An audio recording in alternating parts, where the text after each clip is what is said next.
Next question में दे रखा है if a body travels with velocity v1 for time t and then with velocity v2 again for time t find average velocity. Okay, तो देखिए इस question में क्या है, ऐसे मोशन हो रहा है a से b, उसने कुछ टाइम t के लिए v1 ट्रैवल करा और t नेक्स्ट टाइम के लिए v2 ट्रैवल करा, मतलब इस टाइम के लिए v1 स्पीड में ट्रैवल करा, इस टाइम के लिए v2 स्पीड में ट्रैवल करा। अब आपको एक चीज यहाँ पे नोट करनी है, क्योंकि मोशन स्ट्रेट लाइन में हो रहा है, क्योंकि मोशन जब स्ट्रेट लाइन में होता है और 1D मोशन हो रहा है तो स्पीड और डिस्टेंस और डिस्प्लेसमेंट एक ही चीज हो जाती है। जब स्ट्रेट लाइन में मोशन हो रहा है तो डिस्प्लेसमेंट और डिस्टेंस एक ही बात है, क्योंकि कोई टर्निंग पॉइंट तो है नहीं कि हमारा डिस्प्लेसमेंट कम हो जाएगा डिस्टेंस से। ओके, तो इस वजह से जब स्ट्रेट लाइन में मोशन हो रहा है और कोई टर्निंग नहीं हो रही है, तब जो हमारा डिस्टेंस और डिस्प्लेसमेंट एक ही चीज है, और इसी वजह से हम ये भी बोल सकते हैं कि हमारा स्पीड और वेलोसिटी भी एक ही चीज है। ओके, क्योंकि एक ही डायरेक्शन मोशन, अगर टर्निंग होती तो स्पीड और वेलोसिटी बदल जाती, फिर जो वापस आ रही है वो स्पीड तो हमारा मैग्नीट्यूड है तो वो पॉजिटिव रहता, लेकिन जब वो वापस आ रहा है तो उस वेलोसिटी को हमको नेगेटिव लिखना पड़ता। लेकिन अगर एक ही डायरेक्शन में मोशन हो रहा है तो स्पीड और वेलोसिटी एक ही बात है। ओके, तो यहाँ पे अगर एवरेज वेलोसिटी की जगह एवरेज स्पीड भी पूछा होता तो आपको सेम ही क्वेश्चन करना होता, सेम ही प्रोसेस होगी। ओके, चलिए क्वेश्चन करते हैं। यहाँ दे रखा है t टाइम के लिए v1 स्पीड में गया या v1 वेलोसिटी में गया, अगर अनदर t टाइम के लिए v2 स्पीड या v2 वेलोसिटी में गया, तो हमें निकालना है एवरेज वेलोसिटी। एवरेज वेलोसिटी क्या होता है, total displacement over total time. Okay, देखिए टोटल डिस्प्लेसमेंट, लेट्स से ये कुछ पॉइंट है c। ओके, तो जो टोटल डिस्प्लेसमेंट होगा वो हो जाएगा, टोटल डिस्प्लेसमेंट जो कि AB है वो हो जाएगा AC प्लस CB। ओके, अब आप देखिए AC is equal to V1 speed है, V1 स्पीड या V1 वेलोसिटी वो कांस्टेंट है। यहाँ एक्सेलरेटेड मोशन की बात नहीं है, मतलब वेलोसिटी चेंज नहीं हो रही है। जीरो एक्सेलरेशन में ये क्वेश्चन जो अब हम डिस्कस कर रहे हैं जीरो एक्सेलरेशन में है। ओके, तो यहाँ पे इसलिए लिख सकते हो displacement is equal to velocity into T. Okay, तो AC जो हो जाएगा वो हो जाएगा V1 इंटू टी, और CB जो हो जाएगा वो हो जाएगा V2 इंटू टी, AB ये हो जाएगा। तो V1 plus V2 into T हो जाएगा हमारा AB। ओके, टोटल टाइम, जो टोटल टाइम रहेगा, T टाइम A से C में जाने लगा, फिर C से B जाने में अगेन T टाइम लगा, तो T plus T 2T time हो जाएगा। ओके, तो टोटल टाइम हो जाएगा 2T। तो जो एवरेज वेलोसिटी या उसको हम V बार से भी रिप्रेजेंट करते हैं। टोटल डिस्टेंस आ रहा था V1 plus V2 into T, और जो टोटल टाइम है वो है 2T, तो आप इसको यहाँ पे T कट जाएगा, तो V बार जो आ जाएगा वो आ जाएगा V1 plus V2 by 2।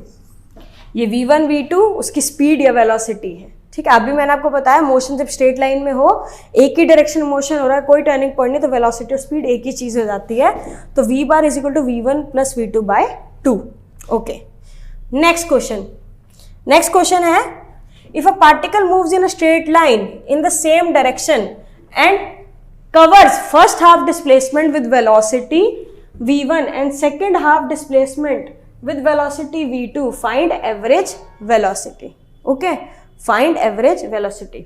okay, तो देखिए इस क्वेश्चन में बढ़ने से पहले हम एक बार प्रीवियस क्वेश्चन को एक बार देखते हैं, और उसमें मैं आपको एक्सटेंशन कराते हैं इस क्वेश्चन की। इस क्वेश्चन में अभी क्वेश्चन क्या था कि v1 स्पीड में गया टी टाइम में, फिर v2 स्पीड में गया टी टाइम में, फिर v3 स्पीड में गया टी टाइम में।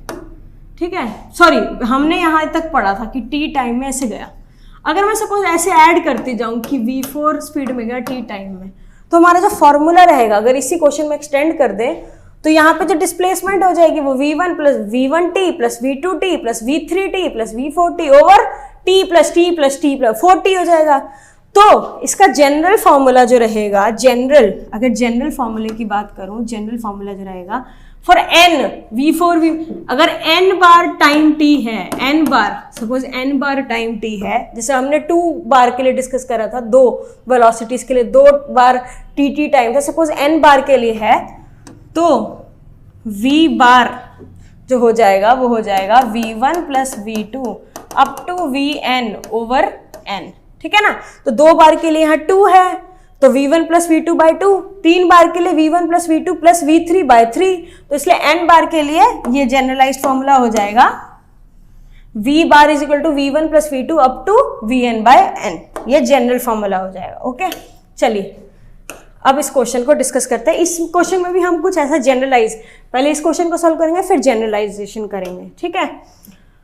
तो हमारा क्वेश्चन क्या है, if a particle moves in a straight line in the same direction and covers first half displacement with velocity v1 and second half displacement with velocity v2, find average velocity। Okay, तो क्या given है question में? Question में given है, देखिए अब इसमें पहले उसमें रखा था सेम टाइम है कि इधर a से c से b, यहाँ a से c जाने में टाइम t लग रहा है तो c से b जाने में भी टाइम t लग रहा है। बट इस क्वेश्चन में क्या है, इस क्वेश्चन में क्या है कि a से c v1 में जा रहा है वेलोसिटी में और c से b v2 में जा रहा है, लेकिन जो डिस्टेंस है covers moves in a straight line in the same direction covers first half displacement. तो मान लो अगर a से b डिस्प्लेसमेंट हो रही है उसकी फाइनली, और वो जो डिस्टेंस है वो हम d ले लेते हैं, तो ये ac हो जाएगा d/2 okay. First half displacement v1 velocity में कवर अप हुई है और second half displacement v2 velocity में कवर हुई है। ओके, तो अब डिस्कस करते हैं। अब आप ये बताइए जो हमारा टोटल डिस्प्लेसमेंट रहेगा वो क्या रहेगा? टोटल डिस्प्लेसमेंट क्या है? टोटल डिस्प्लेसमेंट है ए बी, जो कि अभी बताया मैंने, वो ले रखा है हमने डी। ओके, वो हमने डी ले रखा है। ओके, हमारा जो T1 मतलब ए से सी जाने में जो टाइम लग रहा है, ए से सी जाने में जो टाइम लग रहा है उसको हम T1 ले लेते हैं, वो हो जाएगा AC बाई V1 और T2 हो जाएगा CB बाई V2। तो जो हमारी जो एवरेज, अच्छा आप देखिए ये जो AC है ये क्या है, ये D/2 है। देखिए यहाँ पे ये D/2 है ना, ये AC जो है ये क्या है, D/2। तो AC और CB दोनों D/2 है, तो ये हो जाएगा D/2 V1 और ये भी हो जाएगा D/2 V2। तो ये हो जाएगा D/2 V1 और ये हो जाएगा D/2 V2। ओके, और एवरेज वेलोसिटी का फॉर्मूला पता ही है, total displacement over total time. Total time हो जाएगा T1 प्लस T2। ओके, तो क्या हो जाएगा यहाँ पे, average velocity equal to D over D/2 V1 plus D/2 V2। Okay, तो यहाँ पे V bar is equal to D, यहाँ D/2 कॉमन ले लीजिए आप, तो ये V1 प्लस V2, ये D आप यहाँ पे काट दीजिए, तो ये 2 ऊपर चला जाएगा, ये 2 जो है ये यहाँ पे चला जाएगा, और तो ये हो जाएगा 2/1/V1 प्लस 1/V2, और इसको आप क्रॉस मल्टीप्लाई कर लीजिए, तो ये आ जाएगा 1/V1 plus 1/V2 is equal to 2/V bar. Okay, same जैसे हमने उस फर्स्ट क्वेश्चन में पढ़ा था, लेकिन वहाँ V1 V2 एक्सप्रेशन सेम ही आ रहा है, वहाँ V1 V2 स्पीड्स थे, ठीक है। तो वैसा ही सिमिलर एक्सप्रेशन हमको यहाँ मिल रहा है, एंड सिमिलरली इस क्वेश्चन को भी हम एक्सटेंड कर सकते हैं। इसमें अगेन आप इसको एलसीएम ले लेंगे तो यहाँ से जो V बार आने वाला है वो तो आएगा 2V1 V2 over V1 plus V2, और ये तरीका है कैसे आप इसको याद रख सकते हैं कि यही आएगा, ठीक है। ये इजी पड़ता है याद करने में ये तरीका। ओके, एंड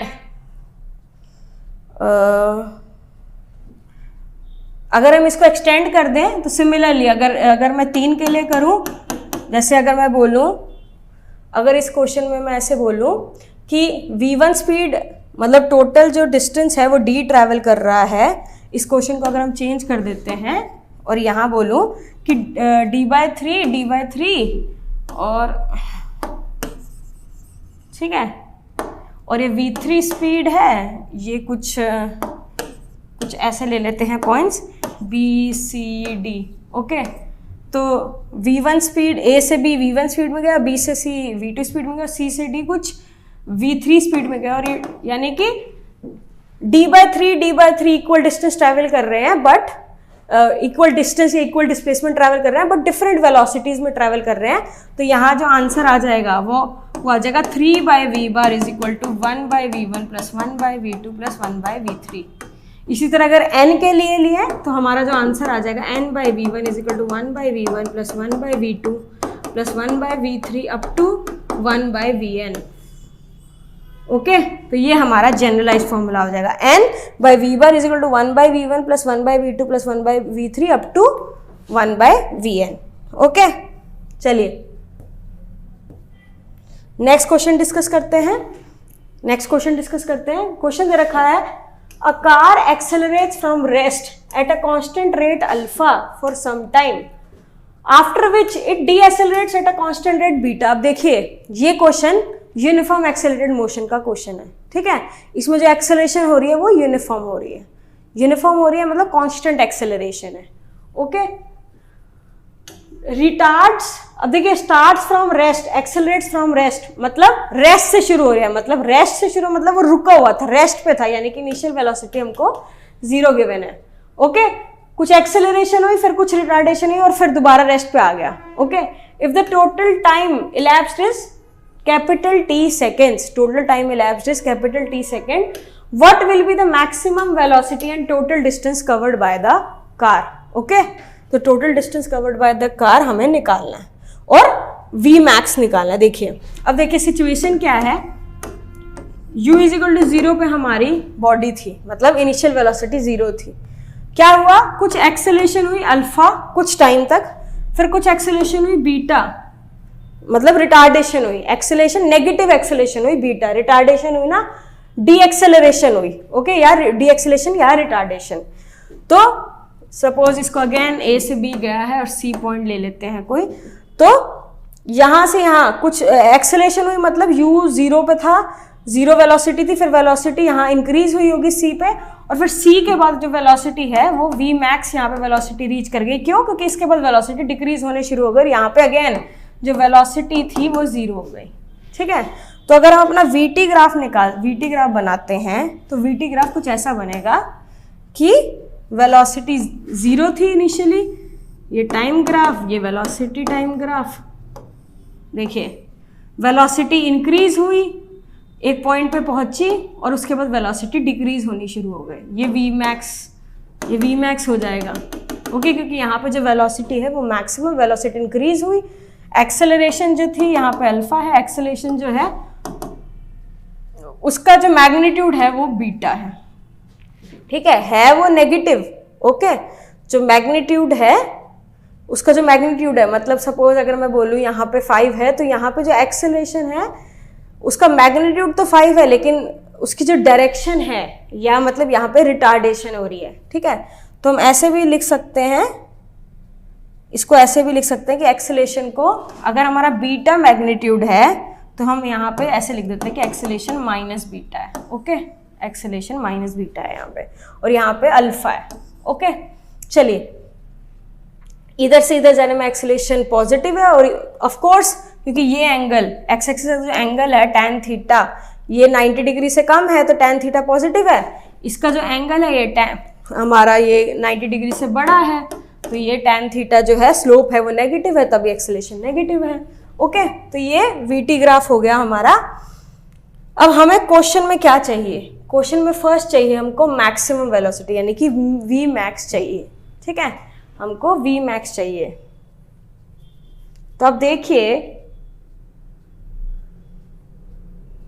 देखिए लेट्स से इधर से इधर यहाँ जब वो वी मैक्स पहुंचा है तो वो जो टाइम ले रहा है वो कुछ t1 टाइम ले रहा है, और फिर इधर से इधर जब डी एक्सेलरेशन शुरू हुई t2 टाइम है। ठीक है, और टोटल टाइम हमको दे रखा है कैपिटल T, तो हम लिख सकते हैं capital T is equal to t1 plus t2। ठीक है, अब इधर से इधर का मोशन डिस्कस करते हैं, हम इधर से इधर का मोशन डिस्कस करते हैं। ओके, ये वही A पॉइंट सी पॉइंट और बी पॉइंट, जो मैंने आपको बताया था ना, A C point B point. Okay, तो ये जो हो जाएगा ये हमारा सी पॉइंट होगा, है ना। सी पॉइंट पे वो यहाँ पे और फिर बी यहाँ फाइनली आ गया। ओके, तो T1 क्या होगा, देखिए यहाँ पे V मैक्स वेलोसिटी चली गई है क्योंकि यहाँ पे मैक्सिमम वेलोसिटी है, तो ये V मैक्स फाइनल वेलोसिटी सिर्फ AC का मोशन डिस्कस हो रहा है यहाँ पे।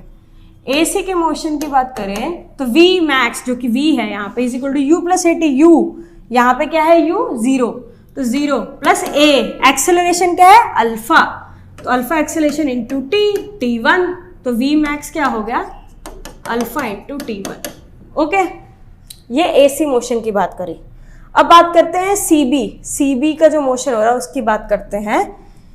CB मोशन की बात करें, देखिए यहाँ पे हम CB मोशन की बात करते हैं। एट बी अगेन वो रेस्ट पे आ गया, तो फाइनल वेलोसिटी, अगर मैं इस पॉइंट से बात करूं तो ये मेरे लिए t इज इक्वल टू 0 है, और यहाँ से यहाँ का जो टाइम है वो T2 है, यहाँ से यहाँ का टाइम T1, यहाँ से यहाँ का टाइम T2, तो मैं इसको t इज इक्वल टू 0 मान लेती हूँ। तो मेरा u इस टाइम पे जो u है CB मोशन के लिए, u जो है वो क्या है, देखिए v क्या है उसके लिए, v जो b पॉइंट है इस पे वेलोसिटी क्या है, 0, तो v है 0, u क्या है, v max plus AT, a क्या है माइनस b, तो ये हो जाएगा माइनस b इंटू T2, क्योंकि यहाँ से यहाँ जाने में टाइम कितना लग रहा है, ये पूरा इधर C से B जाने में जो टाइम लग रहा है वो है T2। ओके, तो V मैक्स इधर से आ गया B T2 और T2 आ गया V मैक्स बाय बीटा। ठीक है, तो T2 आ गया V max by beta. Okay, तो अब देखिए V मैक्स अल्फा T1 आ गया, उधर से हम इधर से T1 क्या आ गया, V max by alpha. Okay, तो इसमें पुट कर देंगे, T is equal to T1 plus T2, capital T is equal to T1 plus T2, T1 आया है V मैक्स बाय अल्फा और T2 आया है V मैक्स बाय बीटा। तो आप क्या करेंगे, V मैक्स को कॉमन ले लीजिए, ये हो जाएगा 1 plus alpha plus 1 plus beta, तो T हो जाएगा V max alpha beta beta plus alpha, तो V मैक्स हो जाएगा, इधर आप क्रॉस मल्टीप्लाई कर दीजिए, alpha plus beta into T। Okay, तो V मैक्स आ गया alpha beta over alpha plus beta into T, capital T। ठीक है, ये हमारा एक्सप्रेशन आ गया V मैक्स का। नेक्स्ट है हमें बताना है कि टोटल डिस्टेंस ट्रेवल्ड क्या होगा। अब देखिए VT ग्राफ हमने उस दिन डिस्कस करा था कि VT ग्राफ के एरिया अंडर द कर्व अगर आप निकालेंगे यानी कि आप इंटीग्रेशन करोगे तो आपका डिस्प्लेसमेंट मिल जाएगा। ठीक है, ये यहाँ तक होगा, तो ये आपको डिस्प्लेसमेंट दे देगा, तो ये जो एरिया होगा ये हो जाएगा डिस्प्लेसमेंट। ओके, ये एरिया हो जाएगा डिस्प्लेसमेंट या डिस्टेंस, एक ही लाइन में मोशन हो रहा है, डिस्टेंस और डिस्प्लेसमेंट एक ही चीज है, तो एरिया अंडर द कर्व हमको डिस्टेंस दे देगा। तो देखिए अब आप इधर देखिए, ये V मैक्स निकल चुका है। ठीक है, ये जो total area of triangle ACB, area of triangle ACB, ठीक है, एरिया ऑफ ट्रायंगल ACB क्या है, ACB, ये A है, ये CB, ये इसका एरिया, ये पॉइंट क्या है V मैक्स, ये V मैक्स है और ये कैपिटल T है। ओके, तो यहाँ पे आप कुछ परपेंडिकुलर ड्रॉ कर दीजिए। ठीक है, तो ये D पॉइंट है, तो एरिया ऑफ ट्रायंगल ACD या ADC लिख लेते हैं, वो जाएगा half into base into height है V मैक्स, बेस है T1। Okay, area of triangle CDB वो हो जाएगा half into height V max और बेस क्या है, ये जो डी बी है ये है T2। तो इन दोनों को ऐड कर देंगे तो एंगल ऑफ ट्रायंगल ACB का हमें क्या मिल जाएगा, एरिया मिल जाएगा। आप इन दोनों को ऐड कर दीजिए, ये हो जाएगा हाफ इंटू वी मैक्स। अगर आप इन दोनों को ऐड कर दें और कॉमन ले लें हाफ वी मैक्स तो ये बच जाएगा T1 प्लस T2 जो कि क्या है T। तो ये half into V max into T हो जाएगा। ओके, और हम क्या कर सकते हैं, हमारे पास अभी क्या आ गया, एरिया क्या है, डिस्टेंस हो गया या डिस्प्लेसमेंट भी बोल सकते हैं, डिस्टेंस डिस्प्लेसमेंट जो भी है, यहाँ पे S हो गया, वो is equal to half into V max into capital T। और वी मैक्स हमारा क्या आया था, alpha plus beta into T. तो ये हो जाएगा half alpha plus beta T square. तो हमारा जो टोटल डिस्टेंस है वो आ जाएगा ये, और हमारा जो अपना हमने जो वी मैक्स निकाला था वो आया है alpha beta over alpha plus beta into capital T। Okay guys, समझ आ गया आपको? चलिए, तो अब क्या करते हैं, आज जो हमने डिस्कस करा है कुछ पॉइंट्स, आज हमने कुछ जो मेन पॉइंट्स डिस्कस कर रहे हैं उसको डिस्कस करते हैं हम। देखिए, जो मेन पॉइंट है पॉइंट्स, ओके, जो याद करने हैं आपको। अभी मैंने इसी क्लास में आपको ये बताया है कि एवरेज स्पीड और average velocity have the same magnitude when the motion is along a straight line and in the same direction. Motion जब स्ट्रेट लाइन में और सेम ही डायरेक्शन में होता है तो उस टाइम एवरेज स्पीड और एवरेज वेलोसिटी सेम ही होती है, जो कि मैंने आपको बहुत बार बता दिया आज के लेक्चर में, ठीक है, और समझाया भी है कि क्यों होगा, क्योंकि डिस्टेंस डिस्प्लेसमेंट एक ही बात है। Next, if the particle moves from two equal time intervals with velocity v1 and v2 respectively, then ये हमारा, ये आप याद ही रख लेना चाहिए, ये जनरल क्वेश्चन है, ये डायरेक्ट क्वेश्चन आ जाते हैं। तो अगर टाइम इंटरवल सेम होंगे तो v बार का फॉर्मूला होगा v1 प्लस v2 बाई 2, और जनरल जो होगा अगर n के लिए निकालना हो तो v1 plus v2 up to vn by n। ये मैंने आपको बता दिया था, ठीक है। Next, if the particle moves first half displacement with velocity v1 and second half displacement with velocity v2, then the average velocity is given by v bar is equal to 2 v1 v2 over v1 plus v2। ये भी हमने निकाला था, और इसको general इसका अगर निकालना हो तो कैसे निकालना है, कैसे लिखना है, n by v bar is equal to 1 by v1 plus 1 by v2 plus 1 by v3 up to 1 by vn। ये कब होगा, ये कब वैलिड है ये वाली इक्वेशन, ये वाली मतलब ये वाला फॉर्मूला कब आने वाला है, जब ऐसा हो कि n पार्ट्स में डिवाइड कर दिया कि d by n distance travel कर रहा है, ठीक है, और ये v1 v2 v3 v4 up to vn हो गया, और ऐसे d by n distance travel कर रहा है, तब ये वाला फॉर्मूला वैलिड होगा। और ये कब आया है, ये इसी केस का पार्ट है कि इसमें सिर्फ d/2 और d/2 लिया था, v1 v2 वेलोसिटीज थी हमारी। ओके, तो गाइज आज जो हमने डिस्कस करा, आई होप आपको समझ आया हो। तो आप इस लेक्चर में जो हमने करा है, इसमें अगर आपको कोई भी डाउट होता है तो आप मुझे नीचे दिए गए व्हाट्सएप नंबर पे पूछ सकते हैं, या आप यूट्यूब में कमेंट्स में भी हम मुझसे पूछ सकते हैं। So thanks a lot.